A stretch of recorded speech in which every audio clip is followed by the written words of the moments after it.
Man, the two most relaxed guys in the building this weekend are the Randwylers, of course, the longest running Riddler winners in the history of the Autorama due to unforeseen circumstances. But as we were just talking, the 15 minutes is about up, huh? It sure is. It's been one heck of a ride. Just glad that things are getting back to normal. Yeah, it's great. It's great to finally be back here. And who would have thought, right? At the last time you guys walked out of here, you know, with that trophy in hand, that we wouldn't be back until this year. Yeah, it's been close since our show to this show, right? Yeah, it's just good to be back and see all these cars here and everybody at it. I mean, it's great. We're happy to be back without a car and enjoying it, you know, instead of all the pressure, but it's good to be back. Yes, I don't think that's what people understand, is that there's a lot of stress that weekend when you're competing for an award of that magnitude. Is that why we find you in this relaxed state now? Yeah, I think so. I think anytime you're an owner of a show car and you run it to a show, there can be some stress involved. You know, everybody wants everything to go as well as possible. One of the biggest things with the Riddler here is the amount of time that a lot of these cars take to build.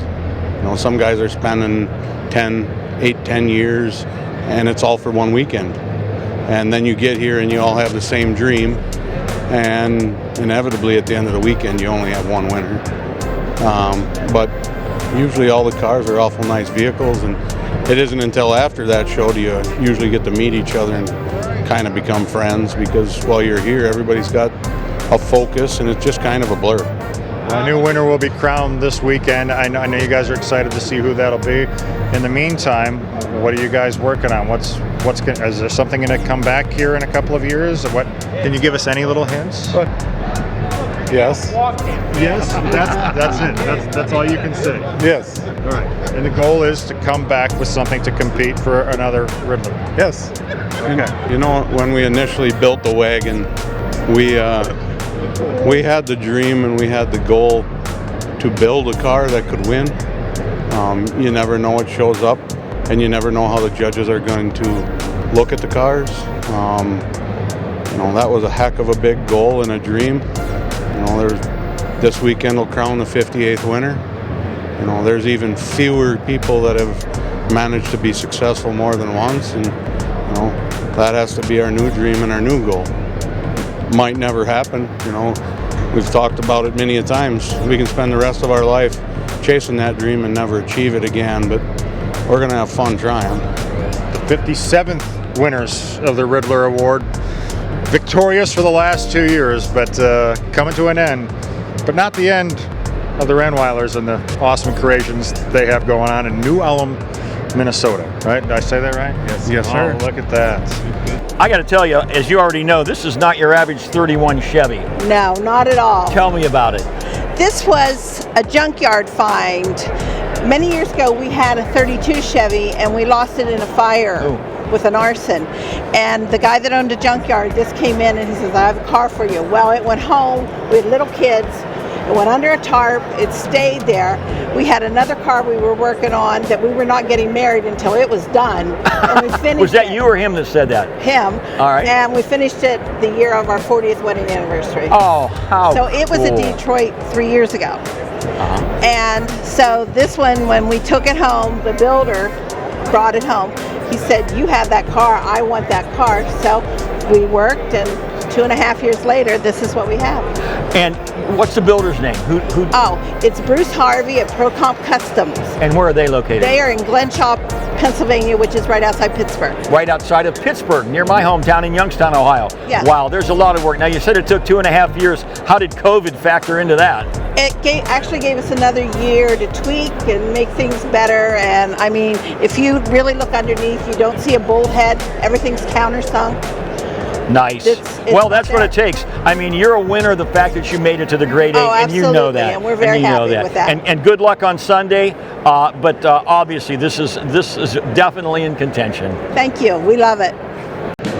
Well, our good friend Murray Papp just wrote in the current issue of Cruis'n about what is the D-Lot. You asked the question. This is the answer. This is the D-Lot. This is Well, it's a little bit of a three-ring circus, which is cool by me. I mean, not only is it a showcase, it's kind of an annual showcase of what I do as a designer, and I bring in the cars from across the country, put on display here. We have 8 or 9 from South Carolina, from Colorado, from right here in the Mitten State, and I mean, Tom Bailey's 4,000 horsepower. This is a brand new wrap, a livery I designed for him to promote Sick the Mag, so we're always happy to have that. But so that's one part of it. Second part of it, I bring in all the vendors that I work with throughout the year and some of the shows that I promote, like Syracuse Nationals and St. Ignace Car Show Weekend. We got our friends from Amsoil here who help with the St. Ignace Cup, and they're our presenting sponsor here in the D-Lot. And then on top of that, we have Make-A-Wish. And all year long, I reach out to people, friends, businesses that I work with, and I say, hey, while we're having all this fun at Autorama, let's give back. Let's do some good things for some very deserving kids. And we, this year, raised over $50,000 in prizes to give away to everyone here. We have the Pick a Prize raffle. We have the online auction, 2 different ways you can win. And we're going to try to top our record of $17,000 that we raised last year. Well, that's fantastic, and I can just tell by the crowds over the last 2 days, there's been a lot of pent-up excitement and enthusiasm to get back to a car show. It's great to have Autorama back, isn't it? It is. I mean, this was the last event that I left before the world kind of shut down on us, and now it's the first event I feel that we're back. You know, we're being a little cautious. We're taking a half step forward, but everybody's here. The cars are here. The people are here. The enthusiasm's here, and we're here. That's right. And while you're here, make sure to park it for a few minutes in the D-Lot. My name's Don Snell. I'm from Taylor, Michigan. I'm here at the 2022 Detroit Autorama with my 1933 Ford Roadster. And congratulations are in order. Thank you. Yeah, very humbling to be able to. I've been coming to the Autorama for a number of years, 20, 25 years, entering cars at a lesser extent. About 6 years ago, I decided to make the financial investment and try to go for the Randwyler Award. So, and very humbled. When they brought the flag out this morning, tears came to my eyes. Oh, I'm sure. Honest. I'm sure. So, yeah. It's a great honor to be part of the Great 8 at the biggest indoor car show in the world. Exactly. Literally. Yeah. A little bit. Speed 33 body you started with. Yeah. Obviously, went a lot more from that. Yeah. Started with the Speed 33 body. Got a roadster shop frame underneath it. Heavily modified to both, and it looks kind of subtle. But if you look at it, we started with cutting the firewall loose and moving the firewall back because I've got a John Cossey 520 shotgun Hemi in it with the big heads, so it wouldn't fit in the normal American Speed setup. So I pushed that firewall back 3 inches. We dropped the floor 2 inches just to give me some extra headroom, and from there we modified the frame. It's got an all stainless steel exhaust that we built, 3-inch stainless steel exhaust, Tremec 6-speed. If you look at the hood, we created the stacks that go in the top here, the fuel injection stacks.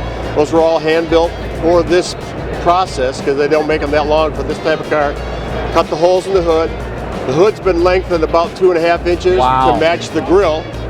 The grille was actually cut and shortened because of the stance when I got it on the ground. I was looking for a certain ride height and certain stance, and the stance that I've got it set at when it's on the ground is actually the grille was going to be too low. So we cut each one of the tangs, re-welded them, sent it off to advanced plating for chrome plating, along with many of the suspension parts, the drive shaft, things of that nature. Cossey builds a romping, stomping motor, doesn't he? Oh, very much so. Yeah, this one came off the dyno at 780 horsepower at around 6,200 RPMs and about 610 foot-pounds of torque. So it's, for this little car, it's way a lot of motor, but I was going for the wow factor. I wanted something that was really cool. Well, I'm going to throw you a curveball here. The word on the street is you built it in a pole barn.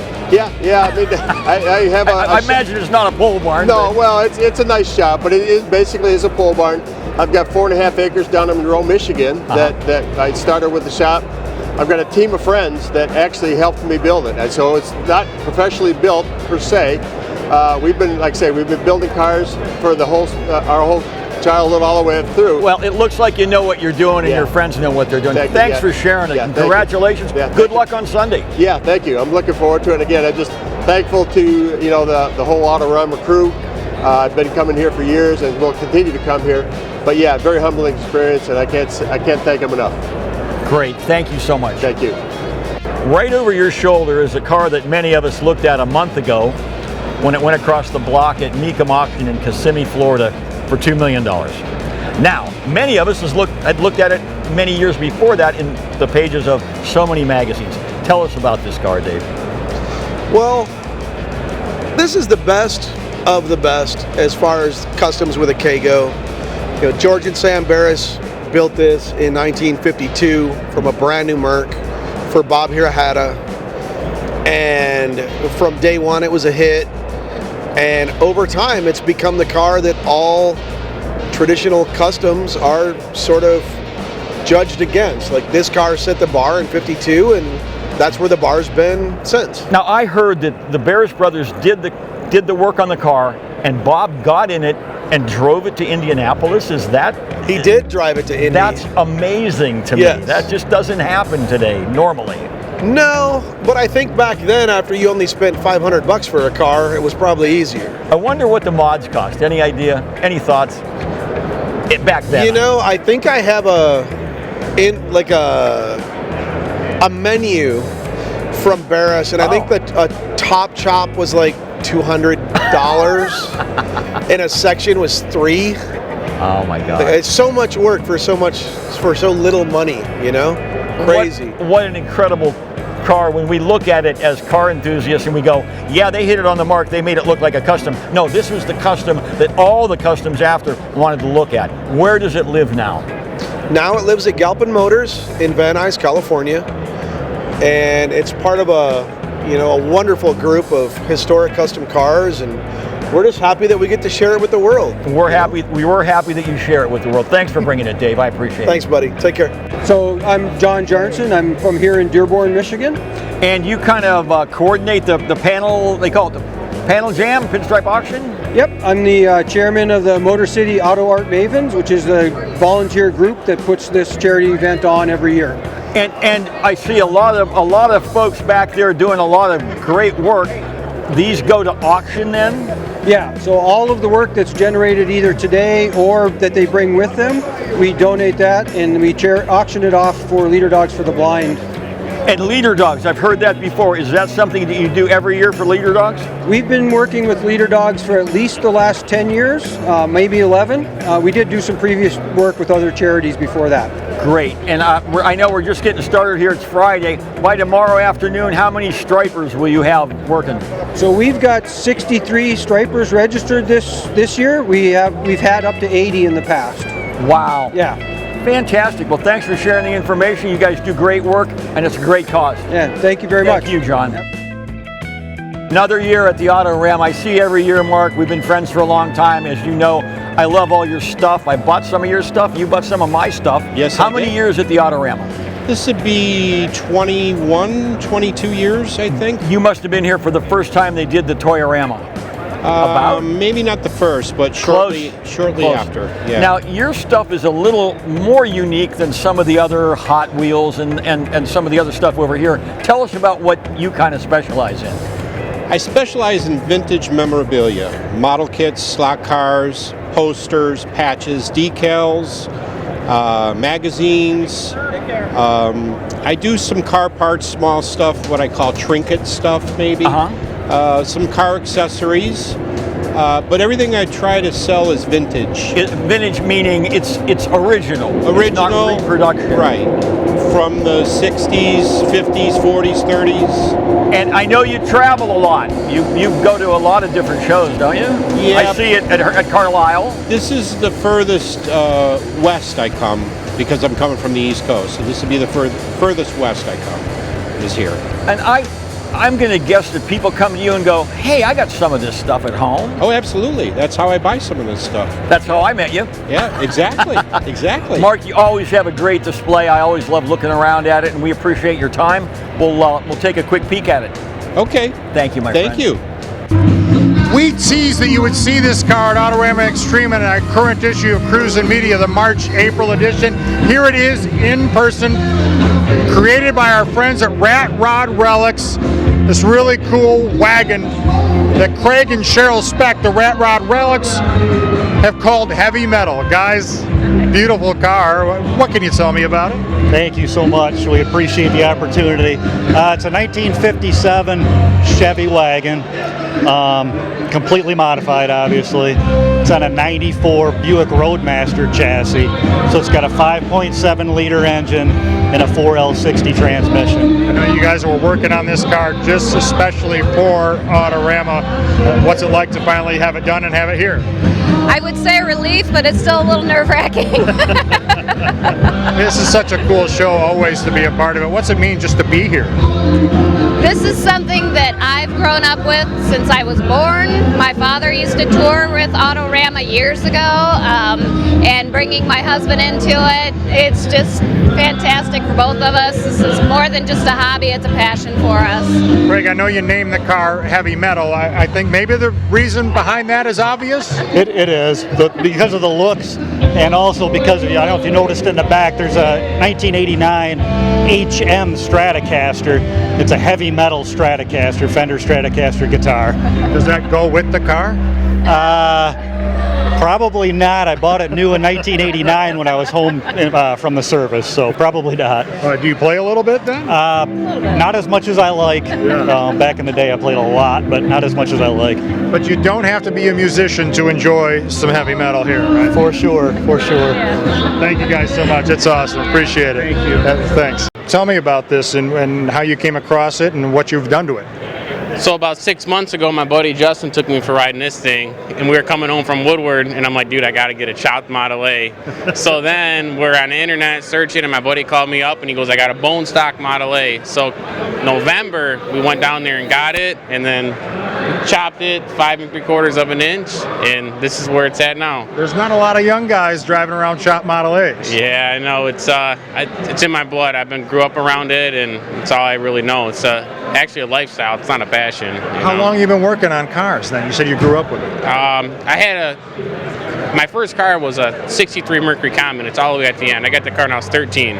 It went through 4 motors and 4 different stages. So then I got a 30 Chevy I just finished up for my father. I got a 55 Mercury, and I just buy them, sell them, make them better. And, I started off with a 4-door. Now I got a chopped Model A. So it's a goal. And this one is fresh out of the box? Yeah, it's actually Sunday I had the glass cut, and Wednesday I was painting it. We just welded the top up Monday night. So was it even dry by the time you rolled it in here? No, we trailered it in here, and I don't like trailering them either. But it's been cut close, so it's good. So, what do you think it's going to take for more young guys like yourself to get into this hobby and do what you're doing? Be okay to fail, you know what I mean? And you don't have to have a high dollar hot rod. 4-doors are cool. I mean, look at that. That's a 4-door right there. You can get in that car for under $5,000 and cruise it and enjoy it and have fun. You don't have to have $50,000, $60,000 in a hot rod. It's like upstairs. You come down here, it's a whole different vibe. I mean, it's awesome. I love it. I know you trailered it in. I bet you're itching to drive this. I'll drive it. I drove that 30 down here. I drive everything. I don't trailer them. I love to drive them. And when I drive them, I put them to the limits. And I don't care. I let anybody drive my stuff, because if they're going to drive it harder than me, that's okay. I'm not scared, so. You build them because they look cool, and you drive them because they're fun to drive. Absolutely, 100%. Hey, thanks, Scott. Thanks for sharing it with us. It's an awesome car. Thank you, sir. I appreciate it. I was walking around yesterday, and I looked down and I said, this is an iconic row of Tri-5 Chevys. You've hit the mark on every single one, 5, 6, and 7. Tell us a little bit about maybe the major differences between the years. That's kind of it's cool that they changed every year, but what a task. And then to get them to look this nice. Well, if you notice the 55, when it came out with it, had the side trim, straight side trim on it. The car was basically designed for a two-tone application, the way that the car was molded with the side moldings. Then if you look at the 56, it was actually designed even better for a two-tone, where you see the two-tone carrying into the doors and the fender. Right. And then obviously they changed it up from that point to the 57. Then came the fins. And that's basically the difference. The big difference was the side moldings is what broke a lot of these cars up. What people recognize, the 5, 6, and the 7. Did you start with some pretty darn good cars, or were these an effort?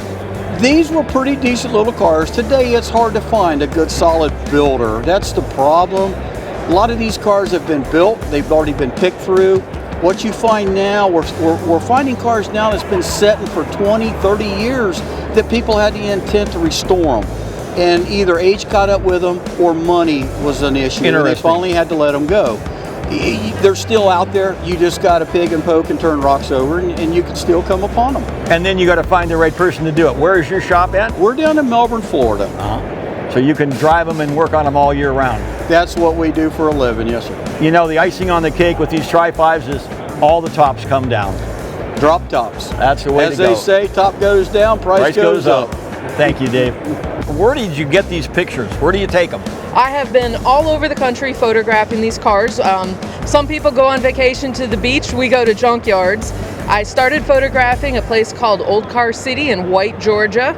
It's basically a museum that people can walk around and take pictures at, and from there I started finding other places to go to. People at car shows such as this show will come give me tips and tricks of places to go and look at. That's great. Now, I'm going to give you a question that I would think you would already have had asked. I want to know where that Camaro is. Do you give it up, or do you tell them? Or well, I actually just told where this Camaro is. As the green Camaro down here was down in Georgia. Some places I will tell because sometimes the cars are for sale, but I do respect the owner's privacy as well. If the cars are not for sale, it's secret. I will not tell. That is amazing. They're fantastic photographs. And so you get out and take the right shot, and then get them enhanced or blow them up and mat them and do all that. Well, my side job, in addition to doing this, is I'm a professor of photography for Athens State University in North Alabama. Oh my goodness! And so I love cars, love photography. Stuck the two together. This is what I ended up with. Fantastic. Thanks for sharing your story, and thanks for sharing your pictures. And obviously they're for sale. Do you do well here at the Autorama? Oh gosh, this is my probably 6th or 7th year being up here, and I have a dedicated group of collectors who come along and every year buy a new piece from me. Thank you for sharing. You know, one of the most popular body styles recently in our hobby has been a station wagon. But this is not your family's station wagon, is it, Bob? I was lucky enough to see this car being worked on at Steve's Stroke Shop out in California. You had them do some stuff on this, didn't you? Oh, we changed just about everything that could be changed on this, but we kept it really simple. We kept it in Ford language. We didn't want to do anything that stood out as being out of place. Looks subtle, it looks great. Yeah. What modifications did Steve do on the body? Did he chop it? Every body panel has been modified in one way or another, I swear. I mean, everything's been touched. Again, it's we didn't chop the top though. No. Okay. No, I think that's we extended the doors by 6 inches. Oh, okay. And we tilted that pillar on the door forward, and to match the B pillar on the car. Oh, I see. Mm-hmm. And by extending the door 6 inches, it made everything much more proportionate between the front fender, the rear quarters, and the door, because they put a sedan door on these from the factory. And it was a really short, squat door compared to the fender length and the rear quarter length. It just looked unproportionate. You know, one of the things when you make modifications like that, you want it to be subtle, and somebody will go, wow, why does that look so good? Why does it look different? What's under the hood? That's a John Causey Boss 9. Oh, wow. Does it go 521 cubic inches. Yeah, it goes, pretty good. Motors. Yeah. But you know, when you do modifications like that, the important thing is holding all this together. What are the fasteners, Bob? Well, they're ARP. Very good. They have to be. I happen to know a guy. You know a guy. Very good. Thanks so much for sharing that with us. It looks great. Yeah, thank you very much, Jerry. Jeff Adwell with Motor City Solutions. We are out of Taylor, Michigan. These cars came out of your shop? They did, both of these cars. Fantastic. They both got great stories to them. They're family cars. Family since they were new, or since they were new? So the Mustang here is the first one we've done. This is a 1970 Mach 1 428 Cobra Jet, Super Cobra Jet. Wow. All numbers matching car. The current owner with this vehicle, his cousin bought it brand new. Okay. And he was 8 years old when he rode in it the first time. And he always talks about looking out that quarter glass the first time he rode in this car. So as the years went on, he wanted it, and then this car was parked in the garage in Detroit since 1976 and hadn't moved until he brought it to our shop in 2016. and he had bugged him and bugged him and bugged him about getting it, so he brought it to us and we did a complete restoration on it. Did it hold up well being parked for that long? I mean, that's gas lines, rubber, gaskets. Everything. I mean, wow. We replaced everything on there except for the roof and the A-pillars. The only metal that's original on the car. But as you guys well know at Motor City Solutions, if the numbers match, it's worth doing it. And that's the right car. I graduated in 1969, and my dad wasn't rich enough to give me one of those for a present. But the rich boys had those cars. Yeah. What about the GTO? So the '67 GTO, similar story. This customer currently owns it. His uncle bought it brand new, and he was saying about 10 years old at the time when his uncle bought it. And his uncle passed back in 2017, I think, and left it to him. Oh, wow. And you have to look at the pictures here to see what kind of condition it was in. But what's kind of neat, though, is that has a 427 L88 motor in it, which is a pretty rare motor. You know, the L88 Corvettes. And so we kept the big block Chevy in there because of that. He wanted that. He wanted just like his uncle had it, except for fuel injection. So, and that's another just complete restoration. Is that a factory Pontiac color, that blue? It's enhanced. It's enhanced? It's enhanced, yes. Yep. Wow, obviously you guys excel at painting. Yes, that's what we do. You got a great paint and fab shop. Last question, what does GTO stand for? Grand Touring Over 3 liters. They always told me it was girls take over. I don't know. Thank you, Jeff. You're welcome. Who are we talking to here? Louis Leonetti, the fourth. Louis Leonetti, the second. All right. And behind you is an amazing vehicle. Tell me a little bit about what we're looking at. Well, the vehicle behind us is the actual Ultra truck that was built by Daryl Starbird in 1962. 1962? Yes. Yes, sir. Wow. Daryl, and I've met Daryl a number of times. What an amazing guy, and we hope to talk to him a little bit later. Tell me about how you found the original and then did the modifications. Well, the car was auctioned off. It went to a millionaire's estate, and the millionaire died, and the car was auctioned off in Brooklyn, New York. Oh. And a friend of mine bought it. He paid $3,400 for it, and he got into some legal problems, and they needed money for lawyers. And his brother had it in the garage, and I gave his brother $400 and a dirt bike. In 1967, so I've had it 54 years. You bought it in 1960. What a visionary! Wow! Yeah. And I've been carting it around for years, and then I moved to Vegas. I took it out of the Bronx, brought it to Vegas, and last 15 years, Richie and I restored it. Why, are you guys body men? Body and paint guys? No. Well, obviously you're general contractors. We're general contractors. I gotcha. Yeah, I tried restoring it a few times, but it didn't work out. What are the significant major changes that you did from the way the car or the truck was back then? So the only major changes that we actually changed was the headlights were actually round. We put 4 square headlights in there. The dashboard had no dash cluster in it, so we actually put a 60 Chevy Impala dash in it, and then we made the body raise, so you can show off. Oh, the body didn't raise before? No, the body didn't raise before. And you know, our whole hobby is blessed with the fact that Daryl Starbird is still with us. Yes. So it must have been great to be able to rely on him to answer some questions. He's been a great friend, and he's been like a grandfather to me. All right, this is, he'll like the fact that he's grandfather. And actually, I was very, very impressed with him because we unveiled it at his show last weekend. Oh, down at Tulsa. Tulsa. And I had a little bet with his son, and I asked him, what do you think he'll rate the car at? And he said, well, if he gives you 39, that's good, but maybe I'll give you 75. And when I asked Daryl, he said, how about 200%? Fantastic. Guys, you did a great job, and thank you for saving it for the hobby. Thank you. Welcome. Thank you. I'm Chris Wright. I live in Clearwater Beach, Florida. And we conceived of this car about 6 years ago and began construction on it. Congratulations, number one. The Grade 8 is, as you know, I'm sure, a huge honor to be chosen for the Grade 8. I see the name. It's a Devon Z. Tell us about that. Well, Bill Devon was a race car driver in the 50s. Okay. The SCCA national champion in 55 and 56. He made plastic-bodied cars for cars that got wrecked on Friday's time trials. So he had a plastic body for a MG or a Triumph or a Porsche. And he made a series of bodies. And in 1957, he introduced the Devon S, which was a kit car. Okay. Basically. In 1959, he introduced the Devon SS, which was a custom tube chassis made in Ireland, 327 Chevy engine, 4-speed transmission, disc brakes, independent suspension. He was way ahead of Corvette and the rest of them. Sure. And a fiberglass body. So I restored a 57 Devon. Oh, you found a 50, wow, that's got to be rare. And after I restored that car, while I was doing that, I found a 1959 body.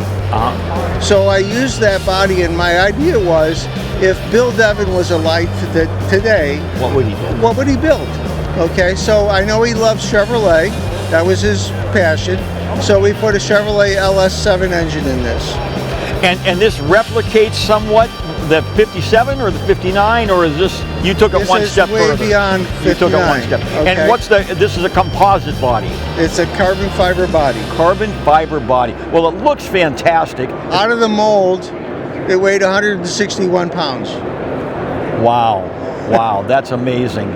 Well, congratulations on the grade 8, and good luck on Sunday. It's certainly unique. It's different than some of the others we've seen. Good luck. Thank you. Thank you very much. Who am I talking to here? Kevin Roberts. Gary Roberts. And Gary Roberts. And this is the 90th anniversary of the 32 Ford. Now, Gary, you were around when they brought out the 32 Ford, right? You remember that? Almost. No, not even close. You guys have some beautiful cars. I've known you, and now I've got to know Kevin and the family for a long time. Long-time hot rodders out of Toledo, Ohio. This car used to be, or this car's yours. Tell me a little bit about which is which. Well, actually, the Roadster was my dad's for years, and he just gave it to me 2 years ago. So, but it's still his car. Right. And, 32 four-door I just finished up recently. Nice car. Yeah. I remember this car as being yellow. Correct. Yes, it was. It was green. It was yellow. How hard is it to change a yellow car to black? Look underneath it. It's still yellow. You're a man to admit it. That one's been on the road 40 years. Okay, so you're from Toledo. So you loaded these cars up in Toledo and brought them up to Detroit, right? I mean, we drove them up. We hopped in and drove them up. Again, you what? We drove them Drove them up 75, yep. Fantastic, you know. Still got a front suspension on them? There was one pretty good bump, yeah. One of my most hated areas in the world is I-75 between Toledo and Detroit. They look great. They cleaned up pretty quick, I guess, or not? Not too bad. All right. We appreciate the fact that you share them with us, and we appreciate the fact that you drive them. Well, that's what they're for. Good for you. Great show. Thank you. Thank you. Appreciate it.